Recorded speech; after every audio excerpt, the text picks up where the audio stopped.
Assalamualaikum warahmatullahi wabarakatuh. Innal hamdalillah nahmaduhu wa nasta'inuhu wa nastaghfiruh wa na'udzu billahi min shururi anfusina wa min sayyiati a'malina.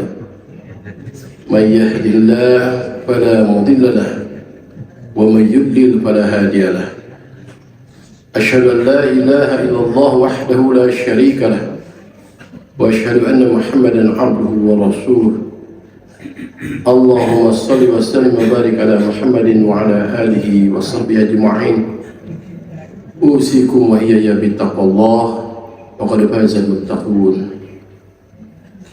Asbahna wa asbahal mulku lillahi rabbil alamin. Amma ba'd. Bapak Ibu hadirin jamaah kajian subuh yang saya hormati dan muliakan, puji syukur kita panjatkan kehadirat Allah Subhanahu wa taala. Alhamdulillah pada pagi hari ini Allah atas izinnya Allah Subhanahu wa taala mempertemukan kita di tempat yang penuh berkah ini. Semoga setiap langkah kita dari rumah masing-masing menuju tempat ini jadikan sebagai sarana di hadapan Allah, diangkat derajatnya kita di hadapan Allah, juga seiring dengan itu dihapuskan dosa-dosa kita. Bapak Ibu yang saya hormati dan Allah muliakan, mengawali kajian kita kali ini karena saya baru pertama kali kembali bertemu dengan Bapak dan Ibu setelah bulan Ramadan, saya ucapkan terlebih dahulu taqabbalallahu minna wa minkum siyamana wa siyamakum. Mohon maaf tentu dalam ucapan perbuatan saya ada kesalahan, mohon dimaafkan sebesar-besarnya. Bapak Ibu yang saya hormati dan muliakan, mengawali kajian ini mari kita sama-sama merenungi sejenak akan segala takdir Allah Subhanahu wa taala yang Allah takdirkan kepada kita, bahwa ketika kita lahir Allah Subhanahu wa taala 120 hari setelah kita ada dalam kandungan, Allah sudah menakdirkan akan salah satunya rezeki kita. Mari kita renungi sejenak bahwa makin hari makin dekat dengan kematian, makin dekat dengan yaumul hisab, pertanggungjawaban akan rezeki-rezeki yang Allah berikan kepada kita semua. Hidup tidak seperti bulatan bola kalau kata Bimbo itu, tapi hidup seperti garis yang lurus katanya. Bulatan bola kembali lagi ke awal tidak speed, tapi hidup seperti garis yang lurus. Makin lama kita hidup dunia, maka akan makin dekat dengan hari di mana kita akan diminta pertanggungjawaban, salah satunya tentang rezeki kita. Dalam hadis dikatakan la tazul qadama 'abdin hatta yus'ala an arba'in. Tidak akan melangkah kedua kaki seorang hamba sebelum ditanya 4 perkara. An umrihi bima, nah tentang umur dihabiskan untuk apa itu kita. 50 tahun, 60 tahun, 70 tahun, Allah akan bertanggungjawabkan kepada kita semua. Wa ana sababi bima ablah, masa muda digunakan untuk apa? Tentu ibu dan bapak semua mengalami masa muda, tidak langsung ujug-ujug tua gitu ya. Allah akan bertanggung jawab, minta pertanggungjawaban kita.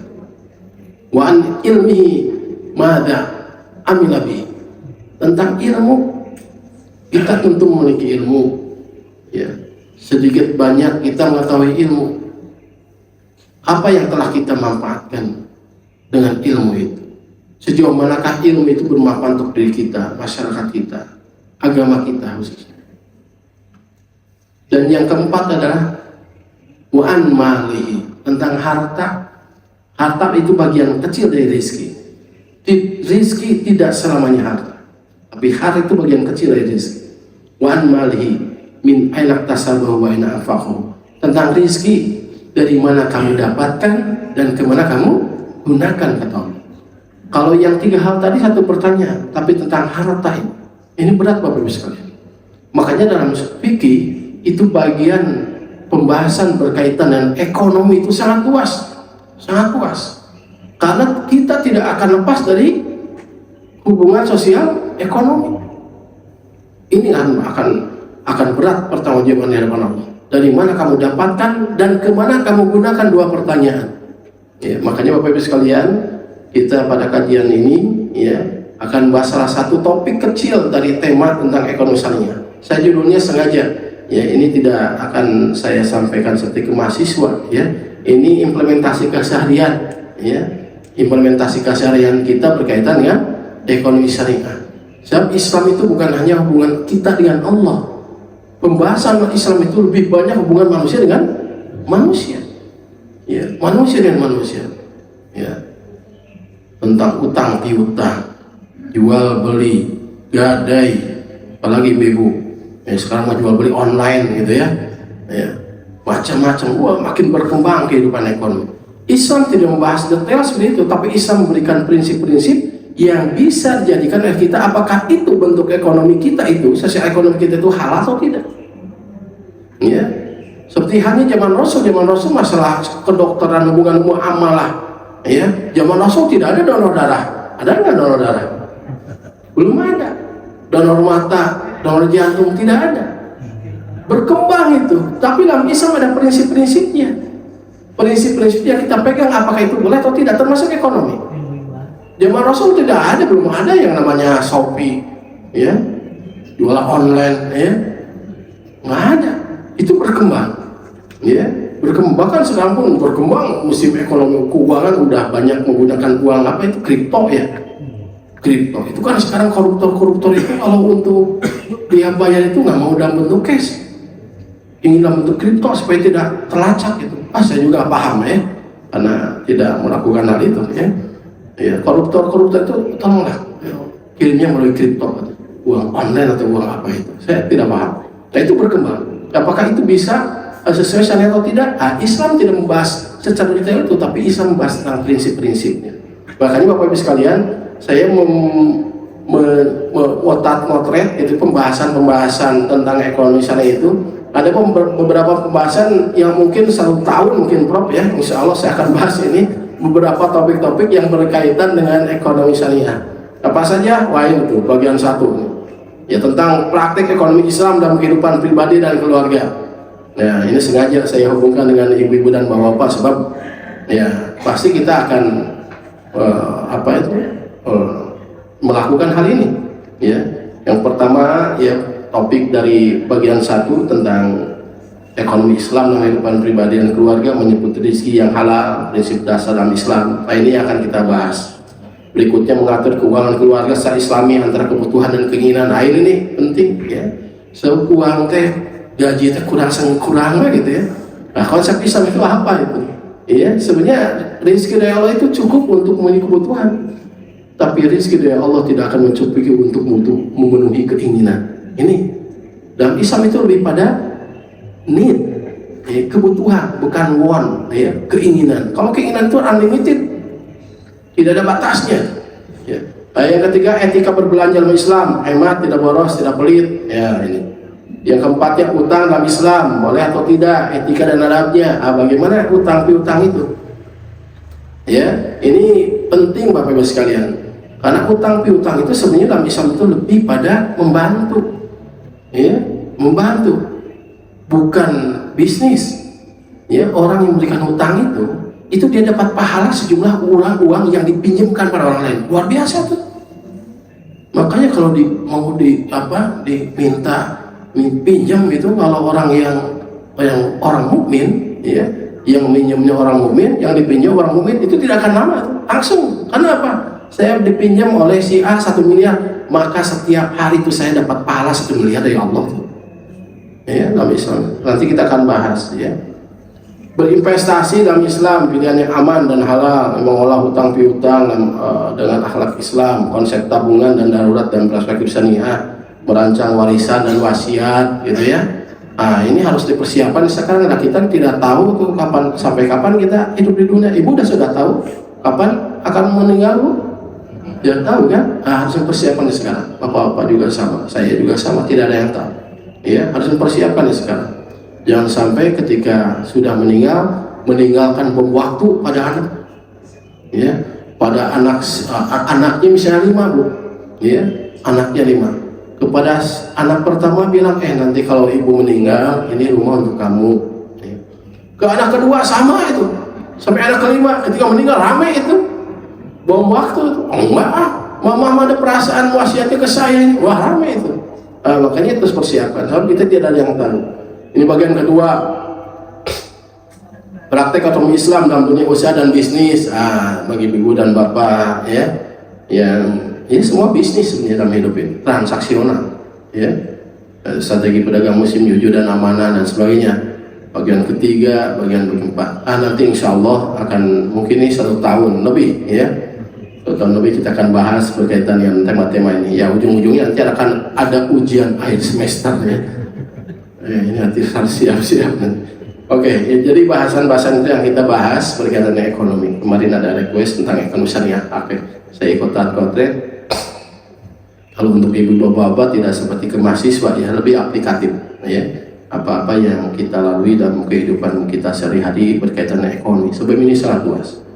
Kita akan bahas materi yang pertama ya, menjemput rezeki yang halal, prinsip dalam Islam ya. Dalam kehidupan kita Bapak Ibu sekalian, masalah ekonomi ini seringkali kita menghadapi suatu keadaan yang dilema, apakah itu boleh atau tidak, halal atau haram. Apalagi kan kehidupan sekarang ya, dalam kehidupan sekarang ekonomi makin canggih ya, makin banyak ragamnya. Bagi kita orang-orang muslim sebenarnya kita punya prinsip dasar ekonomi yang kuat, beda dengan agama lain yang tidak memiliki pranata hukum ekonomi yang holistik, yang sempurna. Sistem Islam itu lebih bukan hanya sebatas hubungan manusia dan manusia, tapi lebih pada konsep tauhid. Konsep tauhid. Ketika Islam datang, yang pertama Allah memprioritaskan berkaitan tauhid. Yang keduanya, ketika Rasulullah berdakwah, Allah melangkah lebih lanjut berkaitan dengan pemahaman bahwa setelah kematian itu ada kehidupan. Kita akan diminta pertanggungjawaban. Yang pada masa orang Arab dulu sebelum Islam, mereka mengatakan bahwa setelah mati, tidak ada kehidupan selamanya. Nah, setelah tahapan yang kedua ini, Allah menurunkan ayat-ayatnya berkaitan dengan keadilan sosial. Nah, ini sebenarnya itu prinsip dasar dalam Islam yang selanjutnya menjadi fundamen mengapa Islam itu bisa menjadi agama yang kuat, agama yang bukan hanya dianut oleh orang-orang Arab saja. Karena apa? Salah satunya adalah Islam mengajarkan keadilan sosial, termasuk dalam ekonomi. Ya.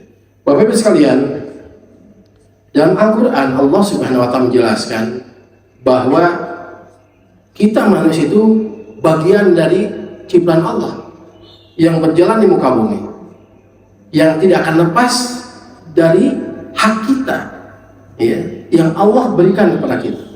Dalam surah Hud ayat 6 Allah Subhanahu wa taala menjelaskan, a'udzubillahi minasyaitonir rajim, wa ma min dabbatin fil ardi illa 'ala Allahi rizquha wa ya'lamu mustaqarraha wa mustawda'aha kullun fi kitabim mubin.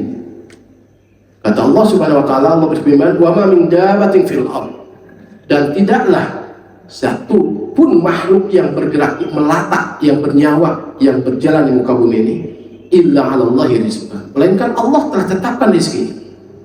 Ya. Makhluk melata yang berjalan di muka bumi bukan hanya manusia, hewan yang terkecil pun, ya, hewan yang terkecil pun itu oleh Allah Subhanahu wa taala sudah tetapkan rezeki. Semut, sel-sel yang hidup itu oleh Allah sudah ditetapkan rezekinya, termasuk kita. Bahkan teristimewa manusia dalam hadis dikatakan, perhatikan dalam hadis riwayat Bukhari dan Muslim, an Abdullah bin Mas'ud radhiyallahu anhu qala, dari Abdullah bin Mas'ud ya radhiyallahu anhu, semoga Allah meridhai kepadanya, qala, telah berkata Abdullah bin Mas'ud, haddatsana Rasulullah sallallahu alaihi wasallam, telah berkata ya Rasulullah sallallahu alaihi wasallam, wa huwa shadiqul masduq, dan beliau itu adalah orang yang benar dan dibenarkan setiap ucapannya. inna hadakum, sungguhnya salah satu di antara sekalian, kata Allah, yujma'u khalquhu fi batni ummihi arba'ina yawman nutfatan. Sungguhnya salah satu semua, maksudnya kamu semua, kata Rasulullah, yujma'u khalquhu, dikumpulkan dalam penciptaannya, fi batni ummihi, di perut ibunya, arba'ina yawman nutfatan, 40 hari itu dalam bentuk nutfah. Nutfah itu adalah ketika bertemunya sperma dengan ovum, ya. Jadi ini luar biasa Bapak Ibu sekalian, ya. Ketika saya baca Profesor Dr. Maurice Bucaille gitu ya, itu orang ateis, orang Prancis, dia itu ahli dokter genetik, ya. Dia meneliti tentang penciptaan manusia. Dia masuk Islam itu karena proses penciptaan manusia yang Allah jelaskan dalam Al-Quran, yang sama persis dengan temuan dia. Ya, dalam hadis ini bahwa kata Rasulullah, sungguhnya kamu sekalian dikumpulkan dalam ciptanya di dalam perut ibumu, ya, arba'ina yawman nutfatan, 40 hari itu dalam bentuk nutfah. Tsumma yakunu 'alaqatan misal dzalik. Kemudian setelah nutfah, Allah menciptakan itu kamu sekali itu sebagai alaqah. Alaqah itu apa? Daging yang menggantung. Ya. Misal dzalik 40 hari juga. Jadi nutfah 40 hari, alaqah 40 hari. Tsumma yakunu mudghah. Alaqah, mohon maaf. Alaqah itu apa? Bukan daging, apa? Darah yang menggantung. Ya. Tsumma yakunu mudghatan misal dzalik. Kemudian kamu menjadi daging. Ya. Misal dzalik 40 hari. Nah, berarti kita melewati 3 periode. Nutfah, alaqah, mudghah. 40 kali 3 berarti 120 hari. Setelah 120 hari kita dalam kandungan, kata Rasulullah apa? Tsumma yursalu ilaihil malak wa yanfuhu fihi ruh. Kemudian Allah memerintahkan, mengutus malaikat untuk meniupkan roh. Ya, jadi ditiupkan roh itu setelah 120 hari dalam kandungan. Berarti berapa bulan? 4 bulan, ya. Seringkali ada acara 4 bulanan gitu ya. Sebenarnya tidak ada dalam syariatnya, ya, tidak ada, ya. Justru saat itu seorang orang tua harus, ya, mulai pendidikan pada anak itu, ya, pendidikan berbanyak baca Quran dan sebagainya, sebab sudah mulai hidup, ya. Nah, seiring dengan ditiupkan ruh itu, wa yu'maru bi arba'i kalimat, dan malaikat itu diperintahkan untuk membawa 4 ketetapan itu. Bikat rizkihi, dicatat rizkinya. Nah, Bapak Ibu sekalian, jadi rizki kita itu sudah dicatat sebelum kita lahir. 120 hari kita dalam kandungan ibu, itu sudah dicatat rizki kita. Rizki, wa ajalihi, ajalnya, ya, wa amalihi, dan amalnya, ya, wa syakiyun aw sa'idun, dan dia mencatat juga, memberikan ketetapan juga celaka atau bahagianya. Ya, jadi kita sudah ditakdir oleh Allah Subhanahu wa taala sebelum kita lahir ke alam dunia. Ya, kita fokuskan pembahasan kali ini bahwa rizki kita ini sudah dicatat oleh Allah Subhanahu wa taala, sudah ditakdirkan. Tapi konsep takdir tidak seperti sederhana kita memahami. Kamu seperti ini, kamu seperti enggak seperti itu. Takdir itu adalah opsional, ya, yang tentu Allah menakdirkan itu sesuai dengan usaha kita, sesuai usaha kita. Kalau gitu mah udah tidak usah usaha, sudah ditakdirkan ketika di dalam kandungan. Tidak seperti itu. Takdir itu adalah sangat tergantung, menyesuaikan dengan usaha kita. Ya, ada konsep Jabariyah, Qadariyah. Kalau Jabariyah itu, udah kita nggak usah usaha, dan takdir sudah ditetapkan. Ada konsep Qadariyah. Qadariyah itu apa? Wah, kita harus usaha. Ya, Allah sudah lepas. Sebab takdir itu gimana kita? Kita mah konsepnya penengah di antara itu, bahwa takdir Allah itu sangat tergantung pada usaha kita, dan takdir Allah itu tidak seperti sederhana kita memahami takdir, ya, bahwa kita itu harus gini, kalau gitu mah udah jangan sholat, dan kalau takdirkan masuk neraka mah udah masuk neraka, kan gitu. Tidak seperti itu, ya. Tapi takdir itu opsional, ya. Kita diberikan kebiasaan berkehendak dalam Islam itu, manusia itu. Kehendak itulah yang akan menyesuaikan takdir Allah Subhanahu wa taala. Nah, itu. Bapak Ibu sekalian, ini dasar dari bahwa kita itu memiliki rezeki masing-masing. Makanya bagi seorang mukmin itu tidak boleh iri terhadap rezeki orang lain, sebab rezeki tidak akan salah. Ya, santai saja, tenang gitu. Karena apa? Kita memiliki rezeki masing-masing. Ya, jangankan kita. Ya, coba lihat cicak. Cicak itu makanannya apa? Nyamuk. Cicak tidak terbang, nyamuk terbang. Tapi oleh Allah sudah takdirkan rezekinya ada aja. Ya, coba ya, cicak diam aja. Ya, rezekinya itu terbang, tuh cicak nggak bisa terbang. Tapi Allah sudah menetapkan tuh. Ya, makanya buat kita itu optimis terus. Sebab kita ada rezekinya, ada rezekinya. Bagi seorang mukmin tidak ada sifat pesimis dalam rezeki. Ya, terus optimis. Kan apa? Kita dilahirkan, kita membawa rezeki. Anak kita dilahirkan pun jangan khawatir ibu bapak. Makanya dalam Al-Quran, wala taqtulu auladakum khasyata imlaq, nahnu narzuqukum. Janganlah kamu membunuh anak-anakmu karena takut mati. Kami akan memberikan rezeki, kami akan memberikan rezeki. Makanya dulu persoalan KB, keluarga berencana zaman Soeharto, susah sekali itu. Ya, apalagi berhadapan dengan para kiai gitu. Kiai mah banyak anak-anaknya, 10, 15 kan itu ya. Saya masih ingat ibu saya cerita gitu ya. Ibu saya ditertawakan sama dokter ketika melahirkan. Ibu anak berapa? Anak ke-14 katanya. Ibu udah atau berhenti katanya. Wah itu susah itu. Saya itu anak ke-9 nih. Ibu saya 15 bersaudara. Itu dulu zaman Soeharto itu susah sekali. Ya. Makanya pintar zaman Soeharto itu ketika memsosialisasikan KB keluarga berencana itu menggait siapa? Menteri Agama ya, Alam Shah dulu ya, menggait itu supaya pakai dalil-dalil tuh. Wah jawab lagi sama Kiai dalil ya. Wah apalagi bapak saya sangat keras tuh dulu itu ya. KB itu haram katanya. Gitu. Ya. Jadi luar biasa. Jadi pemahaman itu ya bahwa setiap orang bawa rezeki. Memang betul ya. Memang betul, tidak ada manusia lahir membawa bencana, membawa rezeki masing-masing. Ya, kita harus yakin. Nah, kita berangkat dari teori dulu. Apa itu rezeki? Nah, saya mengambil dari Ibnu Katsir dan Al-Qurtubi, semua ahli tafsir. Ibnu Katsir, apa tafsirnya? Tafsir Ibnu Katsir ya. Al-Qurtubi sama tafsir Al-Qurtubi. Nah, menurut Ibnu Katsir itu rezeki mencakup segala sesuatu yang Allah berikan kepada hambanya, baik berupa harta, kesehatan, ketenangan jiwa, keturunan, kebahagiaan hidup. Rezeki juga dapat mencakup segala amal kebaikan yang diperoleh oleh seorang. Jadi rezeki itu luas, Bapak sekalian. Jadi amat sangat sempit jika manusia mendefinisikan rezeki hanya uang. Salah itu, salah. Jangan terjebak Bapak sekalian. Nanti akan saya jelaskan bahwa uang itu harta bisa menjadi alat Allah mengadab seseorang. Jangan terjebak. Ya, banyak orang yang rezekinya itu luar biasa banyaknya Bapak sekalian. Dalam rumah yang sederhana, kehidupan yang sederhana, anaknya soleh. Ya, seperti tadi imam, hafiz Quran. Ya, itu rezeki itu. Rezeki punya anak keturunan seperti itu. Tapi banyak yang rezekinya sempit di rumah-rumah yang mewah itu. Jabatannya tinggi. Anaknya terlibat narkoba.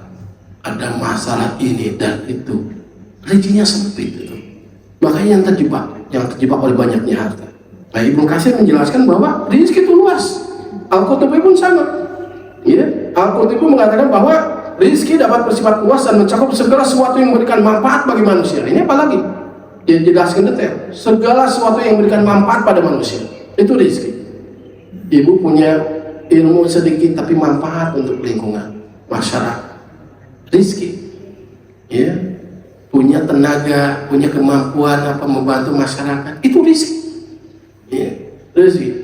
Baik berupa harta, ilmu pengetahuan, kesehatan maupun kebahagiaan. Rezeki juga bisa bersifat sempit tergantung pada kemurahan dan kehendak Allah Subhanahu wa taala. Ya. Nah, rezeki bisa jadi sempit bagi orang-orang yang ya itu oleh Allah Subhanahu wa taala disempitkan dari aspek-aspek yang lain, bukan hanya harta. Ya. Ini makna dari rezeki. Berikutnya Bapak sekalian, apa prinsip-prinsip dasar ini? Ya, prinsip dasar dalam mencari rezeki yang halal dalam konsep Islam. Yang pertama, dalam Islam Allah Subhanahu wa taala melarang kita mencari harta dengan batil. Bukan haram, tapi batil. Ya. Apa arti batil? Batil itu, ya, itu dari sisi transaksionalnya itu seperti halnya transaksional yang halal, tapi tidak sesuai dengan syariah, tidak sesuai syariah dan tidak berdasar pada konsep keadilan dan kejujuran. Ini konsep Islam itu. Ya, batil itu. Perhatikan dalam surah An-Nisa ayat 29. Allah Subhanahu wa taala berfirman, "A'udzubillahi minasyaitonir rajim. Ya ayyuhalladzina amanu la ta'kulu amwalakum bainakum bil batil illa an takuna tijaratan an taradin minkum wa la taqtulu anfusakum innallaha kana bikum rahima." Ya ayyuhalladzina amanu, wahai orang yang beriman, la ta'kulu, janganlah kamu saling memakan amwalakum, harta kamu sekalian, bainakum, antara kamu, bil batil, dengan cara batil, illa an takuna tijaratan an taradin minkum, kecuali melalui perjanjian yang antarodin, saling ridho satu sama lain.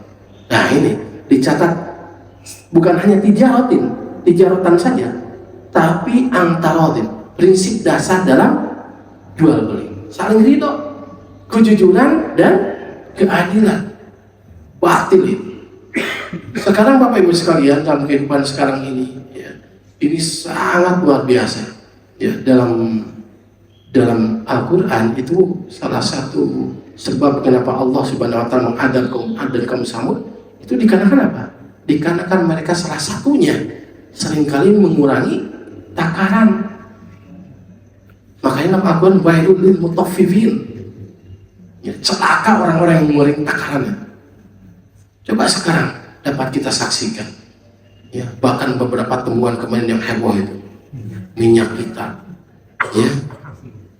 kita, belum lagi pertama oplosan, kan itu dikurangi takaran. Ini yang menyebabkan kenapa Allah mengadab satu kaum sebelum kita itu. Ini satu fenomena gunung es. Kalau gunung es itu kelihatan 20%, yang tidak kelihatannya 80%. Ini fenomena gunung es. Boleh jadi dalam produk-produk yang lain pun sama. Ya, beli gas, ya, sekian kilo. Nah, ketika ditimbang pasti kurang itu. Coba, bagaimana tidak hancur negara kita itu? Itu dalam hal-hal kecil. Ya, hal-hal besar yang rakyat tidak saksikan itu akan nampak itu, akan nampak. Makanya dalam Islam itu betul-betul Allah Subhanahu wa taala menjelaskan tentang konsep keadilan, kejujuran. Kita tidak boleh berbohong, ya, terus adil, ya, tidak boleh satu pun kita kurangi, sebab itu konsepnya adalah konsep ribawi, yang hakullahu riba wa yurbis sadaqah. Allah akan menyuburkan konsep kehidupan ekonomi yang bukan terbalik. Allah akan menghancurkan, menghilangkan, menghapuskan keberkahan konsep ekonomi yang penuh dengan ribawi. Wa yurbis sadaqah, dan Allah akan menyuburkan konsep ekonomi yang penuh sedekah. Coba Bapak Ibu sekalian, kita lihat bagaimana generasi awal Islam itu ekonomi itu penuh dengan sedekah, konsep sedekah. Ya. Dan generasi-generasi umat sebelum Nabi Muhammad banyak yang dihancurkan. Kenapa? Sistem ekonominya ribawi, ya, dikurangi, ya, asas keadilannya tidak ada, kejujuran tidak ada. Banyak orang-orang yang sekarang jualan yang spesifikasinya wah itu dilebih-lebihkan. Apalagi jualan online, kita tidak bisa komplain, tidak bisa dikembalikan. Wah, di videonya bagus sekali. Ketika beli, kenapa jadi gini? Kita komplain itu, nggak ada tuh Pak, kirimkan lagi ke alamat kami, nggak ada. Makanya konsep jual beli online itu sebenarnya kalau menurut saya, penelitian sementara saya itu konsep tijarah yang tidak saling ridho satu sama lain. Karena tidak ada konsep khiyar. Khiyar itu apa artinya? Memilih, melihat dulu, oh betul tidak ini, oh iya, baju dan sebagainya. Itu tidak ada. Kita hanya mengandalkan visual yang ada di video atau gambar. pada kenyataannya beda. Itu ya, makanya MUI harus sebenarnya harus cepatnya untuk menertibkan konsep jual beli online ini, karena itu yang akan bisa menghancurkan. Tidak ada keberkahan dalam konsep perdagangan yang penuh dengan ribawi. Ya, dalam kehidupan kita pun sama Bapak Ibu sekalian. Jadi warnai hubungan ekonomi kita itu dengan sedekah. Coba lihat kalau ibu dan bapak jualan, melihat orang yang jualan di Mekah dan Madinah. Coba kalau ibu yang sering umroh, bapak sering umroh ke pasar kurma, nyobian. Kalau nyoba itu bebas tuh, halal. Sampai kita nggak beli pun kenyang. Ya, ke toko kurma atau apa, halal haji kan. Wah, makan aja, ya. Oh, ambil yang ajwa, ambil yang sukari, ambil yang majol, ya. Wah, itu masing-masing 3 gitu ya. Nggak beli pun kenyang dijamin tuh. Ya. Iya, warang gitu. Tapi mereka cuma rugi tidak? Indah. Saya ada kenalan Bapak Ibu sekalian, kalau saya umroh itu teman saya, padahal tidak ada transaksi jual beli itu. Setiap saya datang lalu melewati toko dia itu, toko beliau itu, kalau mau ke Masjid Nabawi di Madinah ini, Ustaz, sini nggak boleh sarapan di hotel, kita sarapan di sini, nanti saya bawa. Enggak, saya sarapan di hotel karena tidak mau merepotkan. Itu setiap saya umroh itu ya, itu tidak lepas tuh oleh-oleh itu. Padahal saya tidak ada hubungan dengan beliau itu, tidak ada hubungan transaksional. Misalnya saya beli ini bonusnya, Ustaz bisa di kamar siap, kamar berapa? Di hotel apa? Enggak, kata saya. Dia nanya ke jamaah, dia antarnya. Ya Allah, kata saya, ini Anda rugi. Enggak Ustaz, berkah. Ya, itu coba itu. Dan itu bukan hanya seorang, itu udah jadi karakter di Arab ini. Ya. Bahkan tidak sedikit kalau orang-orang yang luar biasa solehnya itu. Ada jamaah Indonesia, gitu kan, kehabisan uang, mau belanja, ya, ambilnya. Nanti kapan-kapan siapa yang mau pergi sini titipkan, sampai segitunya. Ya, itu wajur bisolak akan menyuburkan keberkahan konsep ekonomi yang penuh dengan sedekah. Yang pertama adalah dilarang kita mengambil harta secara batil. Memang secara syariah mungkin sama jual beli, tapi ada hal yang batilnya. Dikurangi takarannya, dikurangi spesifikasinya, apalagi sekarang ya, zaman yang serba canggih untuk manipulasi, ya, canggih untuk manipulasi. Produk A dikurangi, kalau tidak dikurangi spek. Itu luar biasa. Pertama saja baru ketahuan sekarang. Kerugian negara berapa triliun ya? Bukan hanya kerugian negara, kerugian rakyat ya. Ya, kerugian rakyat. Bagaimana tidak hancur Indonesia? Makanya kita betul, ibu bapak sekalian, kalau kita lihat sistem ekonomi kita itu bahaya ya. Coba lihat, kita harus belajar dari Amerika. Amerika itu sudah menjelang hancur bapak sekalian. Negara hancur itu. Mereka menggunakan sistem ekonomi kapitalis yang penuh dengan ribawi.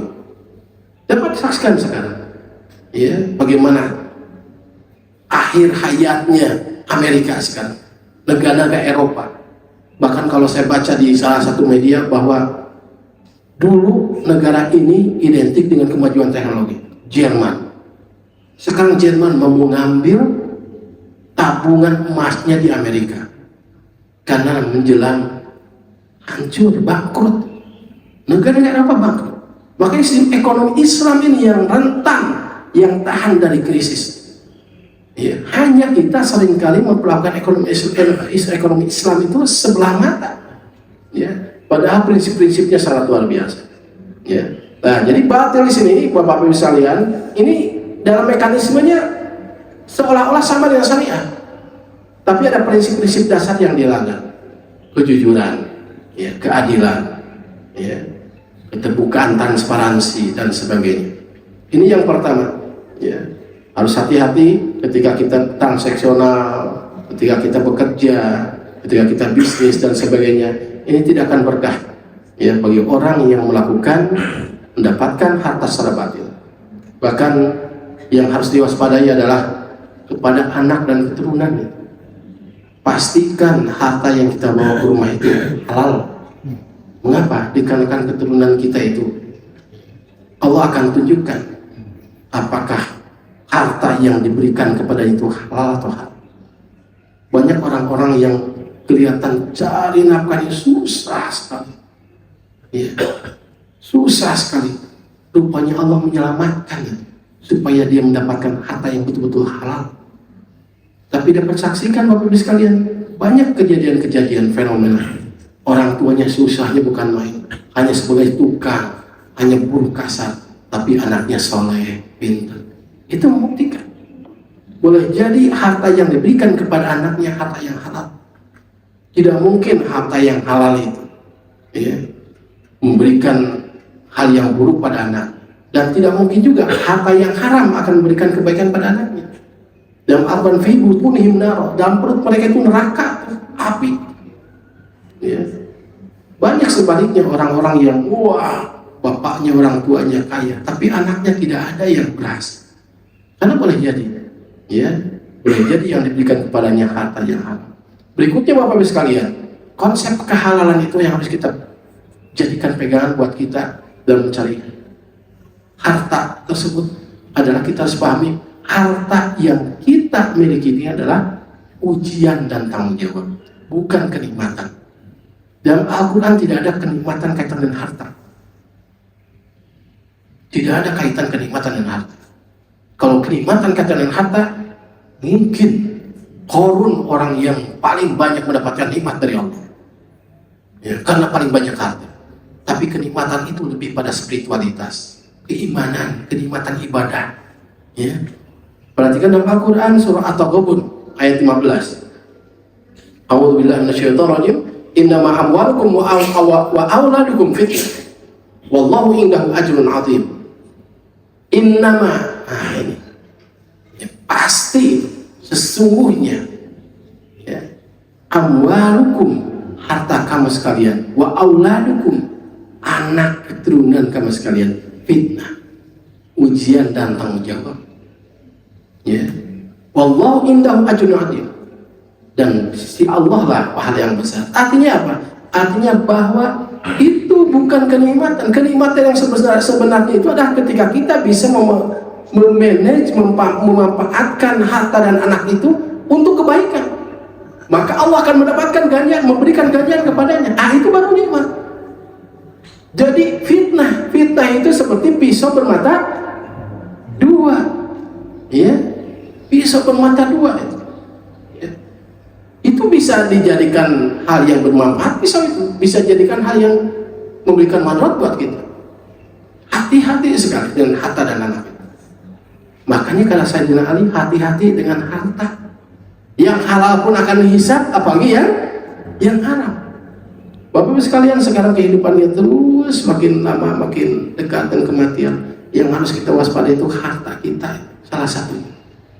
Ya Allah, ini harta saya bisa memberatkan amal kebaikan kita atau memberatkan keburukan kita.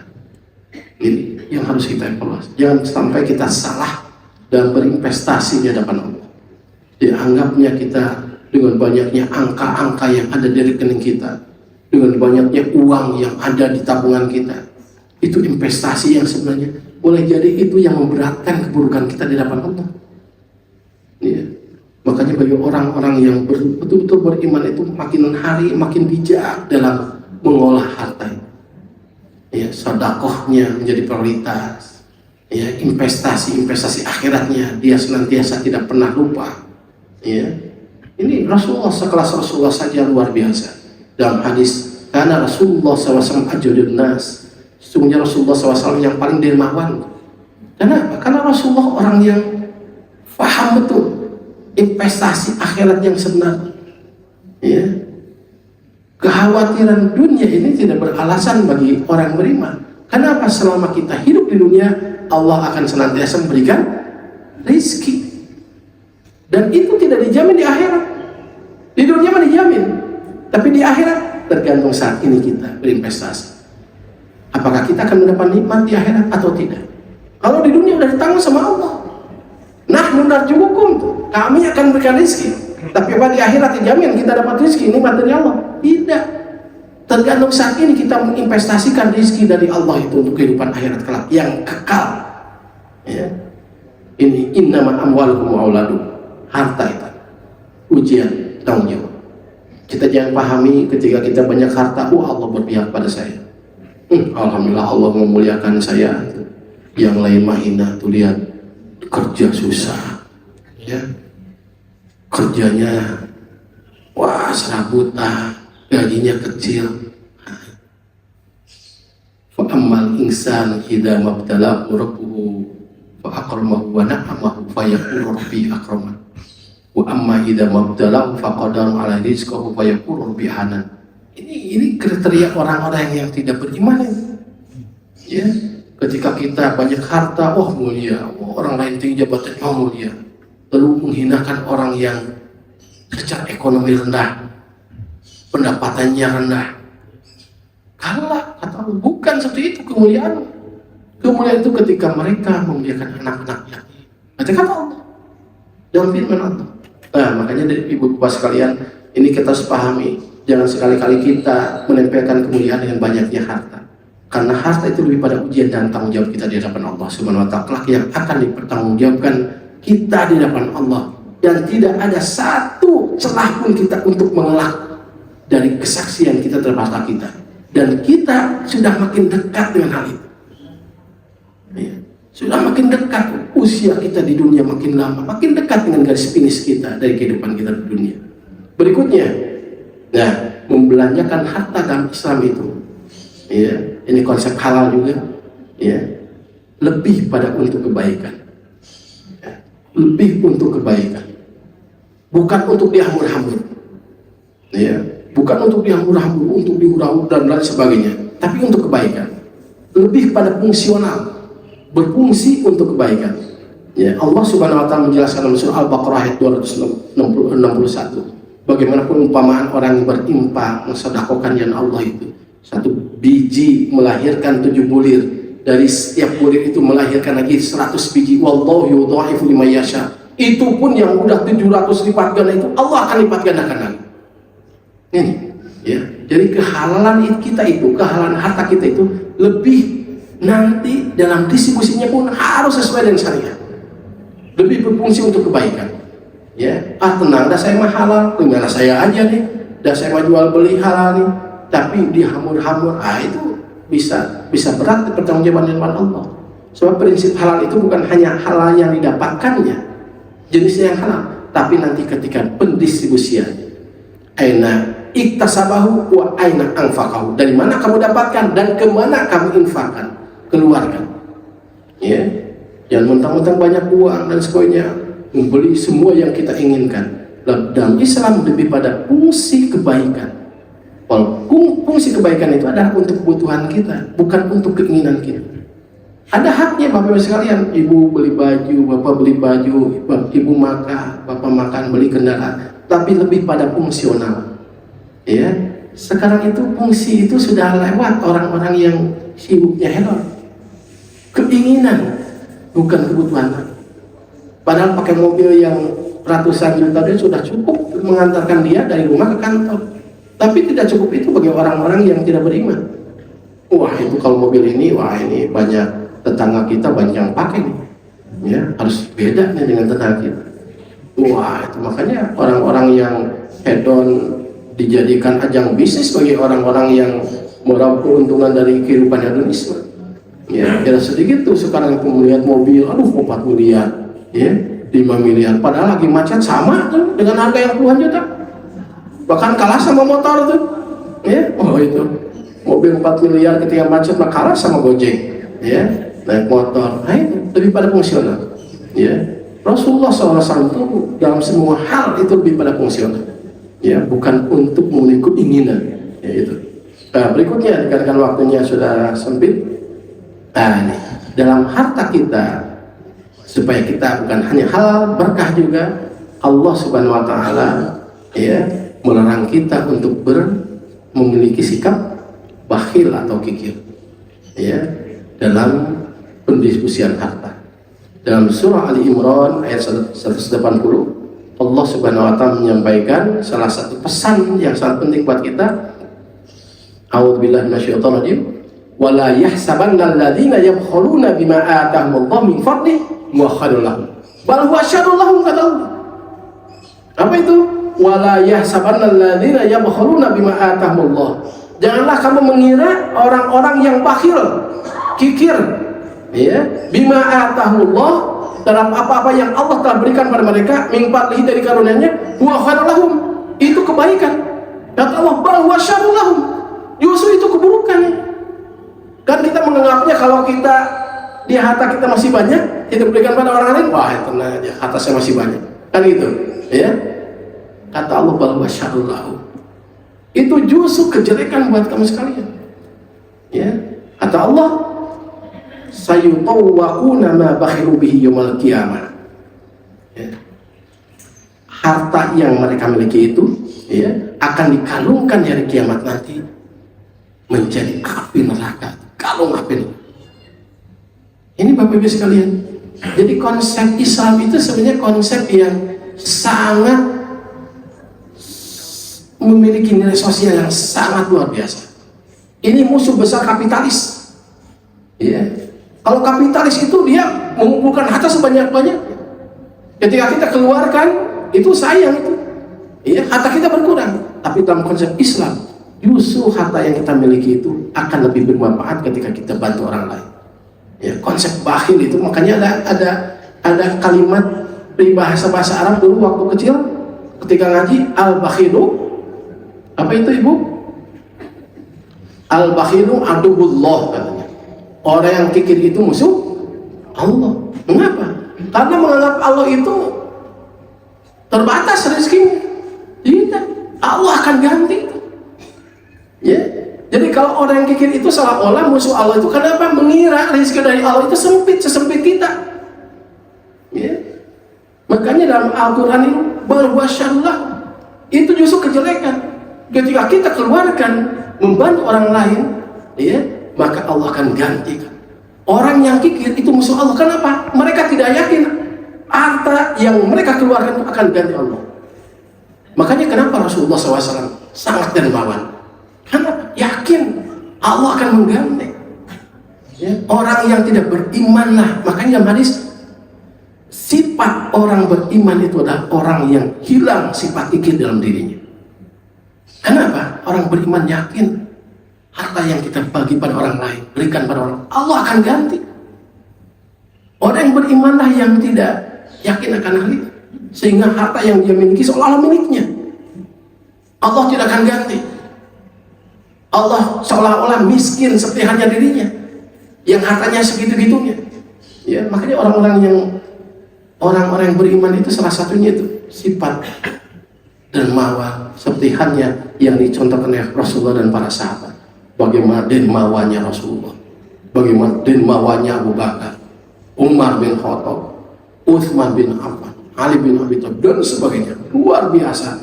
Kedermawanan itu menjadi model kehidupan mereka, tren di kalangan mereka. Sedekah itu menjadi tren di kalangan kehidupan mereka. Bukan mewah-mewah, tapi sedekah. Makanya kata Rasulullah, tidak ada orang yang bisa mengalahkan Abu Bakar dalam sedekah. Sebelum subuh udah sedekah. Ya, kita mah susah kadang-kadang, ya. Sebelum subuh mikir untuk diri kita, nafkah, makan apa, kan gitu ya. Masa apa nih? Ya resiko masih ada nggak? Abu Bakar sebelum subuh siap. Kata Rasulullah, seringkali ditanya Rasulullah, siapa di antara kalian yang sudah sedekah? Pasti Abu Bakar itu. Itu sebelum subuh. Ya. Bahkan Umar bin Khattab bagaimana contohkan? Umar bin Khattab itu seringkali sebutkan bapaknya janda-janda, ya, terus diberikan kebaikan, ya, sedekah oleh Umar bin Khattab. Umar bin Khattab pernah sedekah sekali sedekah berapa miliar tuh kalau di rupiah. Ya, Utsman bin Affan ketika perang Tabuk tuh sedekah berapa triliun kalau sekarang itu. Ya, itu luar biasa. Berikutnya Bapak Ibu sekalian, harus dipahami juga bahwa dalam mencari harta itu bagian dari mencari karunia Allah. Kita jangan pahami harta itu seolah-olah, ya, apa yang harus kita miliki dan harus kita manfaatkan untuk diri kita. Tapi harus kita pahami bahwa mencari harta itu adalah bagian dari mencari karunia Allah. Artinya apa? Kalau itu diyakini oleh kita bahwa harta itu harus menjadi instrumen kita harus makin dekat pada Allah Subhanahu wa taala melalui harta yang kita miliki. Ya. Dalam Al-Qur'an dalam surah Al-Jumu'ah Allah Subhanahu wa taala menjelaskan, A'udzubillahi minasyaitonir rajim, fa idza qudiyatus shalah fantashiru fil ardh wabtaghu min fadlillah. Cari dari karunia Allah. Jadi harta, mencari harta itu bukan semata-mata harta untuk diri kita dan hanya kita yang memanfaatkan, tapi harta harus dijadikan instrumen untuk kita makin dekat pada Allah Subhanahu wa taala. Nah, terakhir, harta yang halal pun bisa menjadi tidak berkah buat kita. Ya, kita sering menimbun harta. Nanti kita akan bahas sebatas gimana kita harus nabung itu. Akan bahas. Ya, satu sisi kita harus nabung untuk anak, tapi ini dalam Al-Quran dilarang menimbun harta. Kita akan bahas nanti. Ya, artinya menimbun harta itu menimbun harta di luar, ya, untuk kebutuhan kita dan anak kita. Ya, coba lihat orang-orang yang korupsi itu kan mereka tujuannya menimbun harta. Dan kalau untuk kebutuhan dia dan anak cukup dari gajinya juga. Jangankan pejabat, saya aja PNS biasa, dosen gitu ya. Kalau dicukup cukup aja untuk kebutuhannya. Ya. Kalau untuk keinginan ya pasti nggak cukup.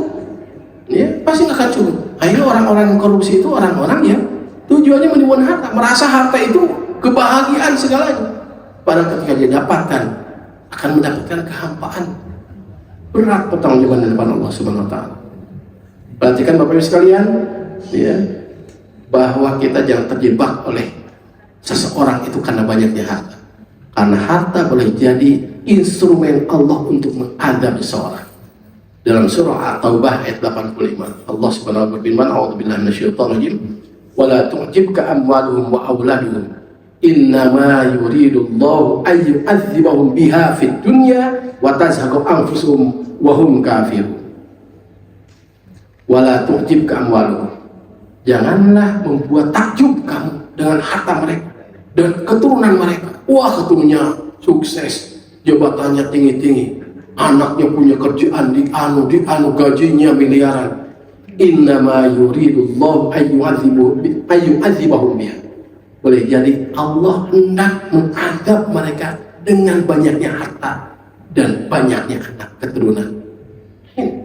Ya, makanya Bapak Ibu sekalian, ya, kita harus makin bersyukur pada Allah bahwa boleh jadi apa yang kita miliki rezeki yang sebenarnya yang akan bisa menyelamatkan kita.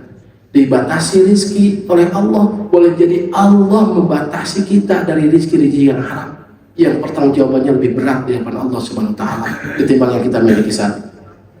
Ini Bapak Ibu sekalian, persingkat saja. Ujung-ujungnya konsep rezeki dalam Islam itu ujungnya adalah rezeki harus bisa mendekatkan diri kita untuk menjadi pribadi yang bertakwa. Sebab salah satu ciri orang takwa adalah yunfikuna fis sarra'i wad dharra. Mereka menginfakkan hartanya dalam keadaan lapang maupun sempit. Artinya bahwa konsep rezeki yang halal di hadapan Allah Subhanahu wa taala, yang pertama cara mendapatkannya, keduanya jenisnya harus halal, yang ketiganya pendistribusiannya pun harus betul-betul bisa mengarahkan kita untuk menjadi pribadi yang bertakwa. Inilah Bapak Ibu sekalian, ya, kita memiliki konsep ini dalam kehidupan keluarga khususnya, maka makin yakinlah di hadapan Allah, harta yang kita miliki akan memberatkan amal baik kita di hadapan Allah Subhanahu wa taala, bukan memberatkan amal buruk kita. Jangan terjadi seperti Qarun. Jadilah orang-orang yang seperti halnya Utsman bin Affan, Abdurrahman bin Auf, yang dengan hartanya makin memberatkan kebaikan-kebaikannya di hadapan Allah Subhanahu wa taala dan meringankan hisabnya di hadapan Allah Subhanahu wa taala. Itu saja Bapak Ibu sekalian yang bisa saya sampaikan pada pertemuan kali ini. Insyaallah topik-topik saya untuk tahun ini mungkin lebih pada ekonomi syariah, lebih pada implementasi dalam kehidupan kita sehari-hari, karena makin kompleksnya kehidupan kita dalam ekonomi, khawatir kita masuk pada konsep riba. Ya, sebab dalam masuk pada konsep riba itu, kata Rasulullah dalam hadis, serendah-rendahnya dosa riba itu, punten ya, Serendah-rendahnya dosa riba itu sama dengan zina dengan ibu sendiri. Serendah-rendahnya. Dan seberat-beratnya dosa riba itu adalah seperti orang yang melarang orang lain untuk sholat. Ya. Dan riba itu bukan hanya pelaku yang akan dilaknat. La'anallahu akila riba wa mukilahu wa kaibahu wa syahidaihi. La'anallahu akila riba. Allah akan melaknat akila riba, orang yang makan, wa mukilahu, dan memberi makan. Nasabahnya juga kan memberi makan, memberi keuntungan. Wa katibahu, staf-stafnya itu, yang menuliskannya itu, pegawainya. Wa syahidaihi, dan saksinya, notarisnya pun kena itu. Berat itu. Ya. Lingkaran setan semua. Makanya ini kita akan bahas, karena ini kehidupan kita dalam ekonomi makin kompleks. Kita akan bahas hal yang berkaitan dengan riba dalam kehidupan kita sehari-hari. Bapak Ibu sekalian, itu saja yang bisa sampaikan. Kurang lebihnya saya mohon maaf. Yang benar mutlak dari Allah, yang salah mutlak dari kekeliruan dan kemudahan saya sendiri. Rabbana zalamna anfusana wa illam taghfir lana wa tarhamna lanakunanna minal khasirin. Rabbana faghfir lana dzunubana wa kaffir 'anna sayyi'atina wa tawaffana ma'al abrar. Rabbana atina fid dunya hasanah wa fil akhirati hasanah wa qina adzabannar wa adkhilna jannata ma'al abrar ya aziz ya ghaffar ya rabbal alamin. Billahi fi sabil haq. Wassalamualaikum warahmatullahi